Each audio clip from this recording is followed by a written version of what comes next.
5ই আগস্টেই শেখ হাসিনার যে অন্যায় অত্যাচারের যেই শাস্তি আছে সেটি 5ই আগস্টেই প্রকাশ করে দিয়েছে। এখন শুধু কোর্ট থেকে আনুষ্ঠানিকভাবে কোর্টের থেকে এই রায়টি প্রকাশ হওয়া অপেক্ষা। এবং 5ই আগস্টে যে রায় জনগণ দিয়েছে সেই রায় অনুযায়ী আমরা আশা করছি কোর্ট থেকে যেই রায়টি আছে সেই রায়টি প্রকাশ হবে এবং শেখ হাসিনা যে অত্যাচার করেছে তার জন্য তাকে একবার না হাজারবারও যদি মৃত্যুদণ্ড দেওয়া হয় তাহলে সেটিও তার জন্য কম হবে।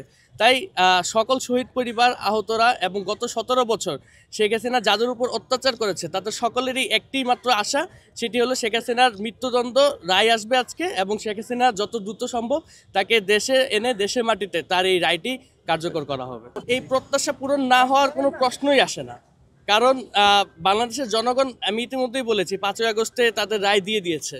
তো যতই ষড়যন্ত্র হোক না কেন এই প্রত্যাশা পূরণ না হওয়ার কোনো প্রশ্নই এই বাংলাদেশের মাটিতে আসে না। নিরপেক্ষ, সত্য প্রকাশে আপোষহীন।